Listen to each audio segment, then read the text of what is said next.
Malaysia is reimposing a full lockdown on Kuala Lumpur and 5 states. Bila benda ni nak berakhir, dah letih sangat kerja. Tak payah naik bendera putih ke hitam. Sekarang dah dapat? Belum lagi. Saya dah 2 kali lah. Jangkitan COVID-19 terus meningkat apabila 20,899 kes direkodkan.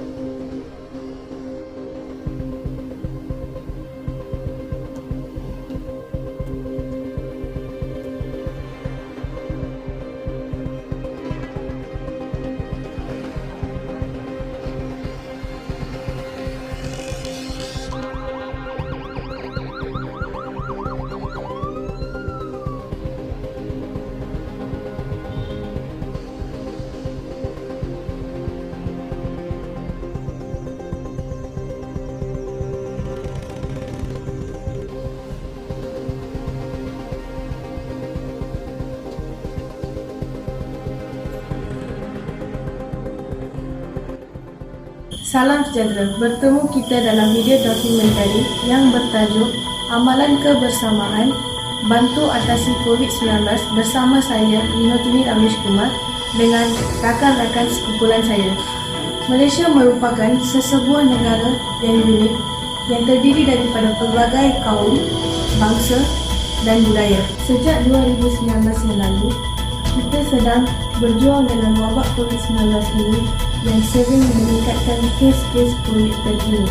Sebagaimana kita tahu, wabak COVID-19 ini telah melumpuhkan pelbagai aktiviti kemasyarakatan di seluruh dunia termasuk Malaysia.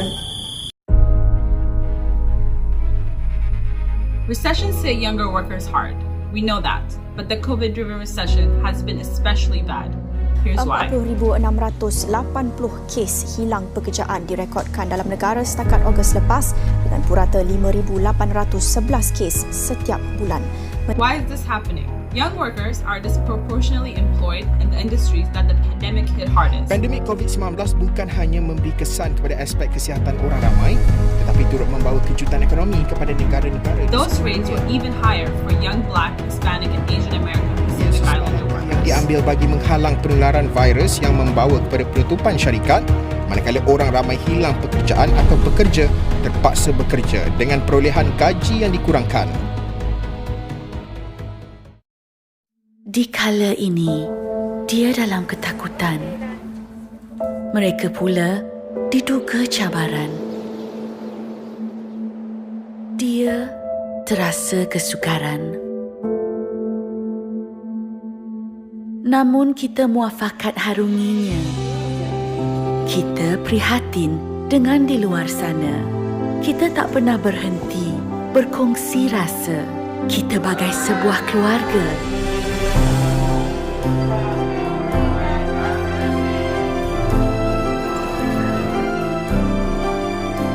Kami bersama seluruh rakyat Malaysia sepanjang ujian getir melanda, mencapai sinar di penghujungnya. Kerana kita berdiri teguh seiringan. Kerajaan telah mengumumkan 4 pakej rangsangan dan pemulihan ekonomi. Pakej-pakej ini adalah prihatin pakej tembak tambahan, bencana dan juga kita prihatin, yang bertujuan membantu rakyat, perniagaan dan ekonomi. Sejak Mac tahun lepas, kerajaan mengambil pelbagai langkah bagi meringankan beban orang ramai dan memastikan sektor perniagaan terus beroperasi bagi mengelak pemberhentian kerja besar-besaran, termasuk dengan pelaksanaan pakej pelindungan rakyat dan pemulihan ekonomi pemulih Jun lepas. Perdana Menteri Tan Sri Muhyiddin Yassin berkata, sejak dimulakan 24 Februari lalu, jumlah suntikan harian melonjak dan prosesnya semakin lancar. Bantuan kehilangan pendapatan sebanyak RM500 akan disalurkan kepada pekerja yang kehilangan pendapatan berdasarkan data KWSP. Kerajaan telah mengambil beberapa inisiatif bagi meringankan beban rakyat. Antaranya, kerajaan akan menanggung pemberian diskaun bil elektrik berjumlah RM662 juta. Penangguhan PTPTN bagi membantu seramai hampir 1.5 juta peminjam membabitkan jumlah kutipan 375 juta ringgit. Kerajaan juga akan memperluaskan allowance mencari pekerjaan kepada bukan pencarum perkeso, terutamanya graduan baru, lepasan sekolah dan pekerja sektor yang tidak formal. Hampir 160,000 dos suntikan berjaya diberikan kepada yang sudah mendaftar dan angka itu menjadikan jumlah suntikan melebihi 4 juta bagi dos pertama dan kedua setakat ini. Jumlah pemberian vaksin harian yang tinggi membuktikan program imunisasi COVID-19 kebangsaan berjalan dengan baik. Memang kita pandemik COVID ni memang kebanyakan rakyat susah lah. So saya mengucapkan ribuan terima kasih atas BKC ini. Duit ini kita perlu bagi anak-anak belanja, bagi sekolah dia, makanan, boleh guna. Kita terima kasih. Dari sana kita mau bantu beli barang ke apa-apa lah. Terima kasih. Yang ditemui melahirkan rasa syukur dan memberi reaksi positif kerana BKC dapat menampung perbelanjaan harian mereka yang terkesan. Musim ni dengan tak kerja 500 lah, syukur, terima kasih. Terima kasihlah. Bolehlah buat belajar harian ni. Tahu-tahu musim-musim ni ke, okeylah.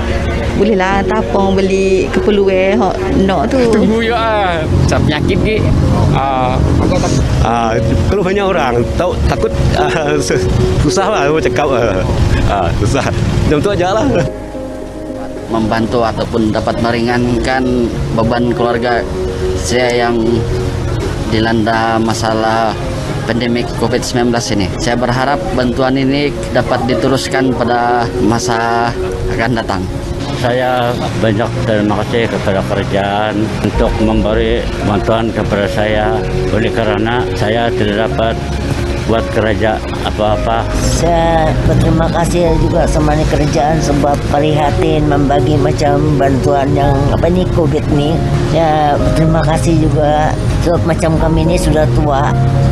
Setidak-tidaknya kan kami dapat ada kurang sedikit kami punya perbelanjaan. Belumlah kan sekarang susah juga mau cari apa-apa.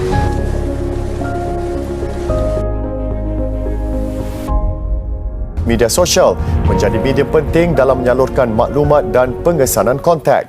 Bagaimana peranan media sosial Kementerian Kesihatan KKM dilihat penting bagi masyarakat mendapat maklumat telus, tepat dan pantas sehingga mampu membantu menangani COVID-19.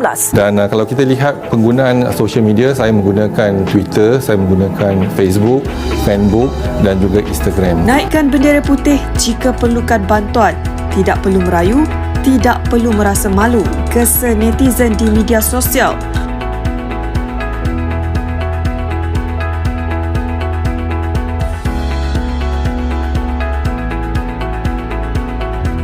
Gantunglah bendera putih. Untuk apa nanti orang kasih bantuan? Makcik pun ikutlah. Makcik ingatkan orang kaya-kaya. Dia macam tak tahulah pula jiran-jiran mengeluarkan duit pun. Halijah 74 merupakan salah seorang penghuni di Blok J Bangsapuri Petaling Perdana Sri Manja dekat sini yang mengibarkan bendera berwarna putih di tingkap rumahnya. Dengan harapan ada insan yang sudi untuk menghulurkan bantuan tak kala berdepan dengan kesempitan hidup kesan daripada pandemik COVID-19.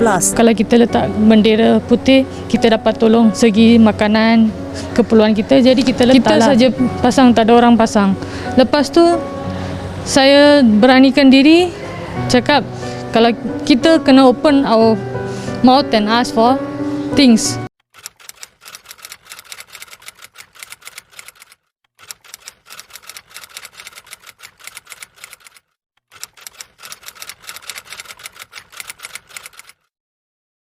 Pada pendapat makcik, memang jelaslah semangat nasionalisme yang dapat dilihat masa kempen ni berlangsung. Sebab ialah kita ni duduk berjiran, terdiri daripada berbagai kaum. Menurut suami makcik, semasa perbincangan dan pengagihan sumbangan tu, semua kaum turut melibatkan diri sama. Semasa kempen ni berlangsung, ahli rukun tetangga kejiran dan makcik memang bantu semua, tak adalah pilih kasih. Pilih kaum-kaum resis lah kan. Tak ada. Dari segi buat hibahan, kutip wang, beli barang keperluan tu, pengagihan, semua buat sama-sama walaupun berlainan bangsa, agama, kepercayaan semua tu. Dalam masa yang sama, makcik terharu, rasa banggalah sebab kita semua bersedia untuk membantu satu sama lain.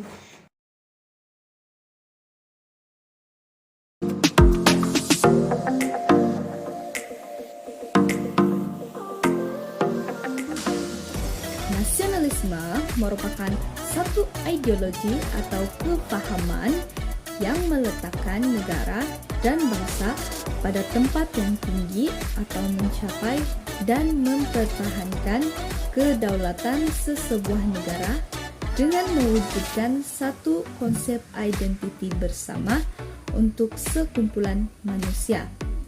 Menurut Hans Kant, nasionalisme ialah gerakan untuk membentuk masyarakat yang lebih terbuka dan mendapatkan kebahagiaan perseorangan bagi menjamin kemerdekaan negara dan membebaskan akal dan fikiran. Bagi orang Melayu pula, nasionalisme merujuk kepada perjuangan mereka untuk mendapatkan kembali kedudukan unggul negaranya sendiri seperti sebelum kedatangan penjajah. Nasionalisme di Malaysia semakin berkembang setelah merdeka. Hal ini dapat dilihat melalui semangat rakyat menyambut Hari Kemerdekaan pada setiap 31 Ogos. Pengertian nasionalisme selepas merdeka adalah lebih kepada mempertahankan kemerdekaan negara agar tidak dijajah semula oleh kuasa asing dan mampu membangunkan negara tanpa campur tangan kuasa asing.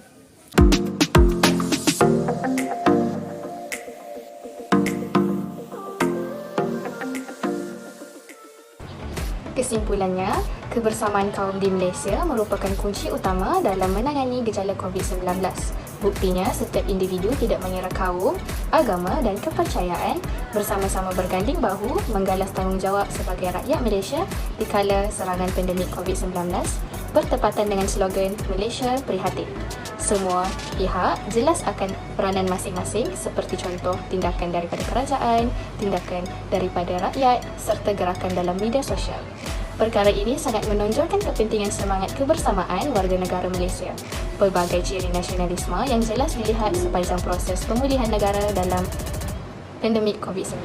Walaupun kerajaan merupakan tunjang utama bagi membantu menyelesaikan segala kesukaran dan kesusahan yang dihadapi oleh rakyat Malaysia ketika ditimpa masalah serangan pandemik COVID-19, namun perkara ini semestinya tidak akan berjaya sekiranya tiada bantuan atau kerjasama daripada pihak masyarakat tempatan sendiri.